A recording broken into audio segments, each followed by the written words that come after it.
ဒီဂျွန်ကိုနော်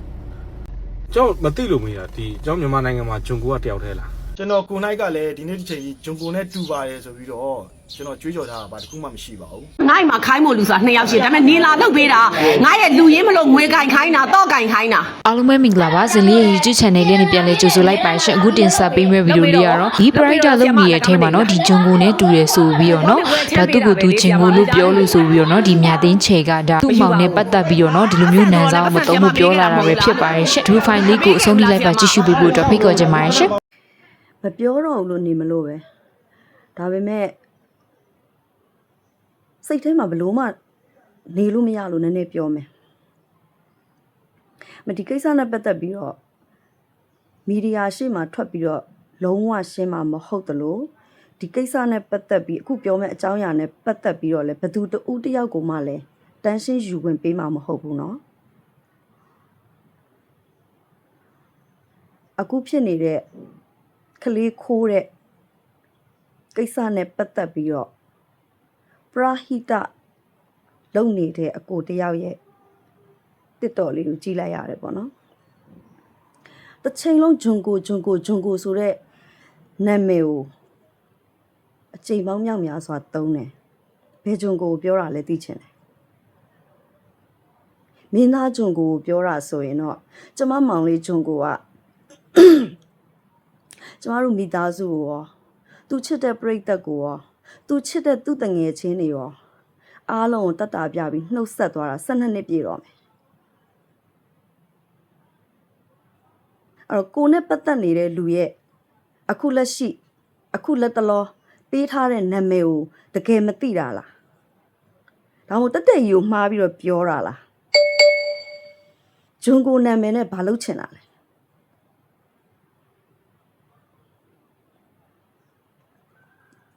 မပြောစရာတော့အကြောင်းတော့မရှိဘူးဂျွန်ကိုဆိုတာ2ယောက်မရှိဘူး2ယောက်လည်းဘယ်တော့မှဖြစ်လာမှာမဟုတ်ဘူး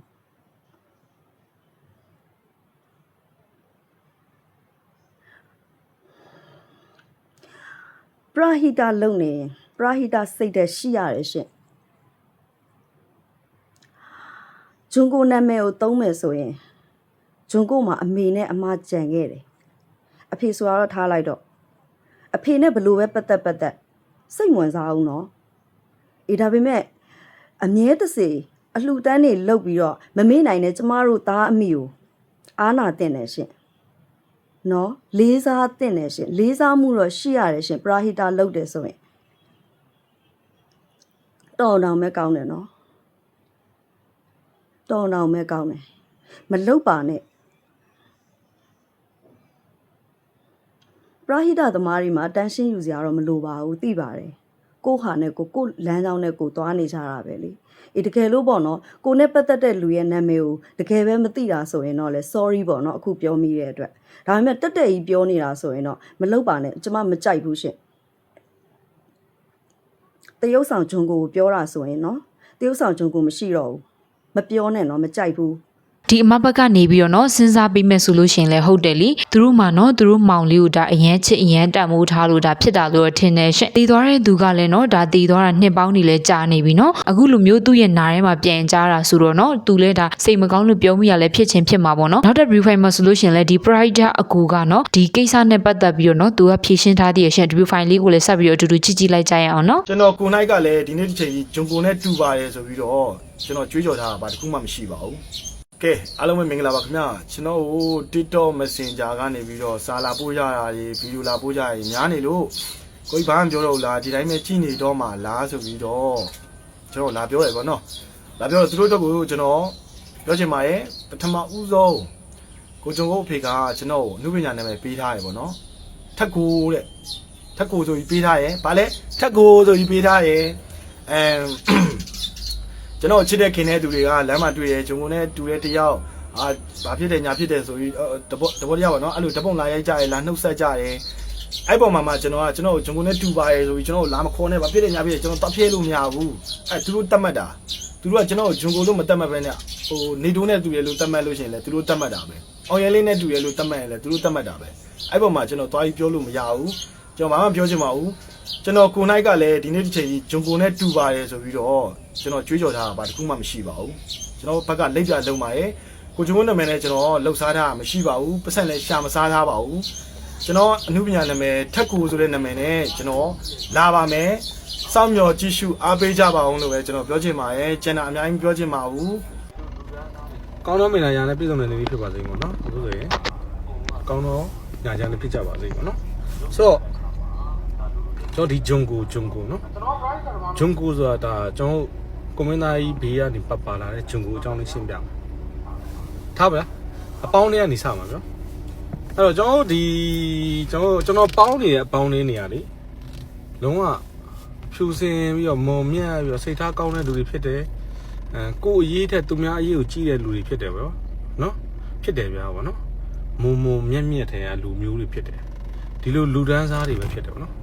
လူတွေဆိုတာလဲဒါအကုန်လုံးကတုတ်လုတ်ကိုစီနဲ့ကိုလုတ်ကိုစီနဲ့လုံနေကြတဲ့အခါမှာဒါလူချင်းမဟုတ်လားကျွန်တော်ပရိုက်တာဓမ္မလို့မပြောထားဘူးနော်ကျွန်တော်လက်ကမ်းကိုကူညီတယ်ဒါပဲပြောတာကျွန်တော်ပရိုက်တာဓမ္မမဟုတ်ပရိုက်တာဓမ္မဆိုတာအကိုထင်လင်းအောင်လို့ပြောတာနော်အရင်မိတက်ဖွဲ့ကဒါကိုထင်လင်းအောင်လို့ဒါပရိုက်တာဓမ္မအစ်စ်ကြီးလုံးဝစံပြပါနော်ဒါမျိုးပြောချင်တယ်ဒါအမှတပိုင်းဆိုတော့ကျွန်တော်ပရိုက်တာဓမ္မကြီးတွေကျွန်တော်ဘလူကပြောတာဘလူပြောတယ်ဘလူကျွန်တော်ပြောလားကျွန်တော်ကူညီရလေဒုက္ခရောက်တဲ့လူတွေကူညီပါလေဒါလေလူကြီးမလို့အလူငွေမရှိရင်မကူညီဘူးလေဟုတ်လားမတမာတဲ့လူတွေလက်ထဲကိုအလူငွေမထည့်ဘူးလေဒါမျိုးလူလေနော်ပရိုက်တာဓမ္မလို့မပြောဘူးနော်အဲ့တော့ဒီဂျုံကိုကနေပြန်စမှာကျွန်တော်မသိလို့မရဒီကျွန်တော်မြန်မာနိုင်ငံမှာဂျုံကိုကတယောက်တည်းလားဒီမတ်မှာရေးသွားပါအောင်ကိုသားလေးဖြစ်ကိုသားလေးကိုဂျုံကိုလို့ပေးတာဖြစ်ကိုတူလေးကိုဂျုံကိုလို့ပေးရတဲ့အမေတွေအတော်တွေရှိလာကြကျွန်တော်ဒီမတ်လေးမှာမတ်သွားပေးလိုက်ပါအောင်နော်ခါကျရင်အမှန်တရားကိုချပြပြီးမှစကားပြောတာကောင်းလို့တဲ့နော်ထားပါတော့ဗျာအဲ့ဒီထက်ကူပေါ့နော်ထက်ကူဒီညီလေးမင်းကျွန်တော်ကသူ့မင်းသားဂျုံကိုလို့ပြောတယ်ပေါ့နော်ဒါပဲမင်းသားဂျုံကိုဘာလို့ပြောလဲဆိုတော့ဟိုကကျွန်တော်ဆုံးရတဲ့ဟိုပါပေါ့ဟိုတေးဥဆောင်ဂျုံကိုကတော့ကျွန်တော်ရင်ဘတ်ထဲကမင်းသားပေါ့နော်ချင်းလုံးခတ်တာကိုကြိုက်လို့နော်အဲ့လောက်ထိအောင်အားပေးရနော်မင်းသားဂျုံကိုကျွန်တော် TV မှာကြည့်ရမှာကျွန်တော်ချင်းခတ်တာတုံနေမှာချင်းလာခတ်တာ3ယောက်တယောက်ခတ်တာကိုကြိုက်လို့အဲ့တော့ဒီမင်းသားဂျုံကိုအခုလက်ရှိကွန်မင်းသားကြီးဘေးကဂျုံကိုကရဲနဲ့ဂျုံကိုတာဗျနော်ဟုတ်ကဲ့ရှင်းလားမသိဘူးကျုံပေးတာနာမည်ကဘာလဲကျွန်တော်သူ့ပေးတာနာမည်ကမင်းသားကြီးဘေးနားမှာလေပလာတာမင်းသားဂျုံကိုသာရပေးနဲ့မဟုတ်ခင်ဗျရဲနဲ့နော်ကျေးဇူးတင်ပါတယ်ကောင်းတော့မင်္ဂလာရာနဲ့ပြည်စုံတဲ့နေ့လေးဖြစ်ပါစေတော်နောက်ပြီးကျအုံနောက်ပါဗျာပဇော်အုံနောက်မှာမို့တာကျေးဇူးတင်ပါတယ်ကောင်းတော့မင်္ဂလာရာနဲ့ပြည်စုံတဲ့နေ့လေးဖြစ်ပါစေပေါ့နော်တတဒါဆိုရင်တော့ပစုံအုံနောက်ကဘယ်သူလဲတော့မသိဘူးเนาะတကယ်ချင်းတို့လည်းဘယ်သူမားလဲမှန်လဲဆိုတာလဲเนาะဒါပြောသွားပြီးခဲ့ကြပါအောင်ရှင့်နှစ်ဦးနှစ်ဖက်เนาะအဆင်ပြေเนาะပိုတော့ကောင်းတာပေါ့เนาะနောက်ထပ် brief file မှာဆိုလို့ရှိရင်လဲကိုယ့်ရဲ့အိမ်မှာเนาะအိမ်အကူလာလို့တဲ့เนาะဒါအိမ်ပေါ်ကဒါအိမ်ရှင်ပြန်ပြီးရန်ရှာတာတဲ့ရှင့်စေတနာဆိုတော့လူတိုင်းနဲ့မတန်ဘူးเนาะကဲတကယ်ချင်းတို့လည်းအထူးသတိထားလို့ရအောင်လို့ brief file လေးကိုအဆုံးထိလိုက်ပါကြည့်ရှုပေးဖို့အတွက်ဖိတ်ခေါ်ချင်ပါတယ်ရှင့်အဲ့တော့ကြောင့်လို့လေစေတနာပြည့်နဲ့နေရလာပြီးလုပ်ပေးတယ်လုပ်ပေးတော့ဆရာမအလကားမနေဘူးလား လည်းမနေပါဘူးတော့ဘာမှလည်းမပြော ဘောလေဝယ်ချမ်းပေးတာပဲလေဆရာမမိသားစုလေ ဘာမှမရှိပါဘူး မရှိပါဘူးအဆန်ဆိုတော့လားလို့မပေးခဲ့ဘူးလားဆရာမ အဲ့ရှောက်ပြောနေအခုပတ်သက်ပေါင်း ဟိုလေမပေးခဲ့ဘူးလားခဏလေးအထယ်ဆိုလဲအထယ်လေး3000ကျော်ဆရာမမပေးခဲ့ဘူးလားလို့ ကျန်မပေးတော့တမျိုးယူစက်ကြောမယ်ဆိုတော့ယူပဲ အေးဟုတ်တယ်လားကိုညီမလေးလို့ချစ်လို့လေအမ အဲ့ဒါမြေစေတနာလေးမှာ အဲ့ဒါစေတနာသိလားအဲ့ဒါ equal လို့ခေါ်တယ်အဲ့ဒါ equal နေတန်တက်ပြောနော် ပြောတဲ့စကားလေစေတနာရှိလို့ဆရာမလည်းသူ့ကိုစေတနာနဲ့လုပ်ပေးတာ ဒီမှန်တယ်လေငါပြောတယ်လေဒါပေမဲ့ငါ့အိမ်မှာခိုင်းမို့လူဆိုတာ2ယောက်ရှိတယ်ဒါပေမဲ့နေလာလုပ်ပေးတာငါရဲ့လူရင်းမလို့ငွေကင်ခိုင်းတာတော့ကင်ခိုင်းတာသိလားအေးအဲ့ဒါအဲ့လိုမစော်ကားနဲ့လေ စော်ကားပါဘူးဆရာမကတပီးခုသားတယ်ဆရာမရဲ့ လာတာမဟုတ်ဘူးငါပြောပြမယ်ဝါလာနင်ပြောပြမယ်ဒီမှာနေ့အောင်ငါပြောပြီးသားငါဒီပညာတတ်တယောက်လူတယောက်ကိုခိုးအိမ်ဝိုင်းလာနဲ့ငါဘာလဲဆိုအကုန်လုံးသိတယ်နင်တို့သိတယ်နော်ညီမျက်နှာပြက်နေလဲပြက်နေတဲ့အတိုင်းငါသိတယ်နင်မကောင်းတာစာငါသိတာဟုတ်လားနေမကောင်းရင်လည်းမကောင်းတဲ့အတိုင်းငါကိုယ်တိုင်လည်းဟာဝါလာတာနေမကောင်းလို့လားဟုတ်လားတန်းခိုင်ညီမလေးစေးတောက်လိုက်သွားနာလိုက်ငါအဲ့လိုပြုစုတဲ့လူတစ်မျိုးနော်ဝါလာဟုတ်လားမဟုတ်လားကြည့်ငါရဲ့စေတနာအဲ့ဒါငါဒီဂုံဖော်တာမဟုတ်ဘူးငါရဲ့ရင်ထဲကစေတနာဒါပေမဲ့အမပြောပြမယ်ငါ့ကိုတမီလုပ်ပေးတမီမိုးလေးလားတမီစေတနာနဲ့ပဲတမီဒါလာလုပ်ပေးတယ် မှန်တယ်အဲ့စေ ခေါ်တဲ့ချိန်တမီဘယ်တော့မှမငြင်းဘူး မှန်တယ်အဲ့စေတနာတွေကအဲ့ဒီစေတနာတွေကဘာဖြစ်လို့လဲသိလားအဲ့စေတနာတွေကညီမလေးနဲ့မတန်တဲ့ပတ်စံအမပေးထားတာ ညီမလေးအခု ပေးထားတာမင်းလည်းအခုရောက်ကျေးဇူးအများကြီးတင်တယ် အေးအဲ့ဒါမပြောနဲ့လေအဲ့ဒါညီညာချင်းတို့နေကိုပြောရမလားနင်းလာပြီးခုဟုတ်တယ်လေဆိုတဲ့စကားမပြောရဘူးနင်းတော်တော်ခတ်နေပြီနင်းကငါပြောတယ်မလားဟုတ်တယ်လေဆိုတဲ့စကားကိုနင်းငါမပြောရဘူးဟုတ်တယ်ဆရာမလို့ပြောရတယ် ဆရာမမှားပါပါတယ်စကား ပြထားလိုက်အားလုံးထဲမှာနင့်ကိုငါအချစ်ဆုံးတန်ရောစင်အရှိဆုံးငါပြောပြီးသားနော်တိလားဒါမှမဟုတ်လေနင်လာလောက်ပေးလို့လေနင်လို့တလို့ငါစီမှာလာယူလို့ရတာငါစီမှာလာပြီးယူတာနင်မျိုးမှမဟုတ်တာနင်ငါစီကလာနှိုက်လို့ရမလား နိုင်ကြမနိုင်ပါဘူး အမနှိုက်လို့ရမလားလို့မေးတာ နေရဒီမှာလာပြီးလုတ်ပေးနေလို့မိုင်းလို့မိုင်းဝလာလို့တလောက်ကငါထုတ်ပေး ထောက်ပေးတာ ဟုတ်လားမထုတ်အဲ့လိုမျိုးလာတလောက် လာမလောက်ပေးတဲ့လူဆိုထောက်မပေးဘူးဟုတ်လား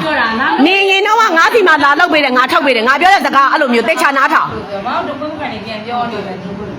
ရှင်းခွေးတော့မဟုတ်သေးဘူး ငါပြောတာအေးစစ်စစ်ငါရိုင်းတာမပါဘူးသိလားပဲငါကလေညီညာချင်းချငါပေါ်ကောင်းနေကောင်းတယ် ငါလေးရတယ်ပြောနေတော့ မောက်မလုံးနဲ့အပြိုကြီးမလုံးနဲ့လှုပ်ဖို့မတော်ဘူးဘာလို့လဲဆိုလှုပ်လဲမလုံးနဲ့ तू ကဘလို့ဖြစ်နေတာလဲအဲ့ဒါကိုပြောပြတာတယောက်နဲ့တယောက်ရန်သူလည်းမဟုတ်ဘူးနော်သူ့ဘော်ဆိုအကောင်တော့ငွေရစငွေကန်ရတယ်ဟလာဘာပဲဖြစ်ဖြစ်သူ့ကိုယုံကြည်တယ်ဟလာတော့ဆိုလဲတော့ကန်ရတယ်တော့တိတော့ဟာတော်နော် မိုင်းဝလာတခိုးခိုးတယ်လို့ယူတာမဟုတ်ဘူးခိုးတယ် ယုံကြည်တယ်ဆိုတာနင့်ကိုချစ်တာကိုပြောပြတာသိလား ချစ်လို့နင်းကိုယုံကြည်လို့နင်းကိုအကုန်လုံး အဲ့လိုမျိုးလူမျိုးကငါဘော်စော်ကားလို့အဲ့လိုမျိုးငါတော်တော်ရင်ထဲမခံတာ စက်မကြီးဘာလို့ဆို အခုလိုអော်တာမဟုတ်နင့်မအဲ့လိုអော်တာကြိုက်လား ကြက်ဘူးလေ အင်းကြိုက်မអော်နဲ့လေ ဒီမှာရောက်တာလေဒီမှာကြံခဲ့တယ်ကြံခဲ့တယ်ဘာမှမပြောဘူးဒီလောက်ပြောတာချက်ပြီးလား ဆီယာမချင်းမရှာနိုင်တော့နေဘယ်လိုပြောခဲ့လဲမရတော့ကိုဆီယာမဘယ်လိုပြောလဲညစ်စိတ်ကမှန်နော်မှန်နေမရခဲ့တော့ငါတန်းကြီးခံပေးခဲ့တယ်မလားလာပြောလေ ခိုးနေပြောမိုင်းဝလာအစင်ပြေနေမှာလား နင်းအစင်မပြေငါမဟုတ်နင်းအစင်မငါပြောစကားဝါလာငါ့ကိုအဲ့လိုမျိုးလမ်းမေးဈေးတဲ့ဇိုင်းနဲ့မပြောနဲ့နင်းငါ့ကို respect ရှိလားဒီချိန်မှာနေနဲ့ငါနဲ့ဒီ respect ရှိရမယ့်အချိန်ဖြစ်သွားပြီငါနေနဲ့တမ်းမတူနိုင်အဲ့တော့ငါပြောစကားကိုနင်းတေချာနားထောင်နော်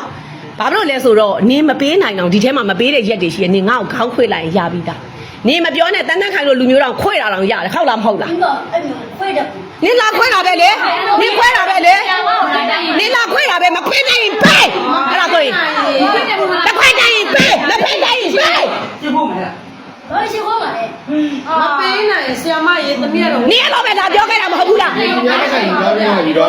တယ်မလားမရဲ့ဒီလိုလေးတရေလောက် နင်းမလာတာမဟုတ်လားအဲ့တိုင်းမလာဘူးလား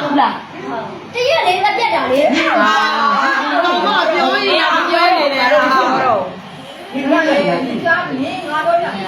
ဒီစိတ်ထဲမှာ နင်းရောငါရင်ဝင်ထဲမှာလာခွဲခိုင်းပြမဟုတ်ဘူးနင်းရင်တော့လည်းအဲ့လိုလာလောက်တော့ဆရာမရဲ့သမီးမောင်ဘာဖြစ်တယ်နင်းအဲ့လိုလာမပြောဘူးလားမပြောခဲ့ဘူးလားအဲ့ဒါပြောပြတာနင်းကစာမတမ်းမသိတာဒါမှမဟုတ်ငါယောက်ျားပြောတာသိလားအတန်းစားတူမှာပေါင်းဆိုတာနင်းတော်တော်စကားပြောတာတော်တော်ချွေးပြန်တယ်တန်ကောင်ငါပဲလှည့်တယ် မင်းကနေမူမှန်လားမမှန်လားအဲ့တော့ နင်းကိုမူမှန်လားမမူလားအဲ့ဒါကိုပြောပြတာအခုနင်းမပေးနိုင်ဘူးလားငါပြောတာဟာလားမပေးနိုင်တာဥပမာဆရာမရေလို့ငါတခွန်းနင်းလာပြောလိုက်တာနဲ့ငါအားလုံးနဲ့နေရာပြီးရယ်ဘာခေါင်းနေလဲလာမလို့ငါဘယ်နှခါလာခေါ်လဲအပြိုကြီးကျမဘယ်တော့နေလာခေါ်တာလဲအပြိုကြီး तू အဲ့နေတွေကလာခေါ်တာမဟုတ်ဘူးလားဘာလာခေါ်သေးတယ်ဟာလားဟောအေးရောက်လာခေါ်တယ်အေးရောက်လာခေါ်တယ်ဟိုအေးရောက်လာခေါ်တယ်ကျမလာခေါ်တယ်လာတော့လေ respect တော့ထားပါဘောမပေးနိုင်တာအသာထားကျမ respect ထားရမယ်ဟုတ်လားကျမသူ့ဘောဘလောက်ကောင်းလဲဆိုတာသိပြီးသားဟုတ်လား သူကလည်းပတ်စံနေဖြောင်သေးရနော်အိမ်ရှင်လည်းကက်ကက်လန်လာပြန်ပြီးတော့ပြောသေးရတဲ့ရှင့်ဟိုကကောင်းကောင်းမွန်မွန်အေးစီစီပြောတာတော့မှလက်သက်မခံဘူးနော်ကဲတကယ်ချင်းတို့လည်းကိုယ့်ရဲ့စေတနာနဲ့မတန်တဲ့သူတွေကိုတော့နော်သွားပြီးတော့စေတနာမထားမိစေနဲ့ရှင့်အချိန်တိုင်းထမင်းကျွေးရဲ့လက်ကိုပြန်ကြိုက်တာပဲနော်ကျမဗီဒီယိုလေးကဒီလောက်ပါပဲရှင့်အဆုံးထိလိုက်ပါကြည့်ရှုပေးရတဲ့အားလုံးကျေးဇူးအများကြီးတင်ပါတယ်ရှင့်နောက်ထပ်ဗီဒီယိုတွေမှာပြန်လည်ဆုံနေကြမယ်နော်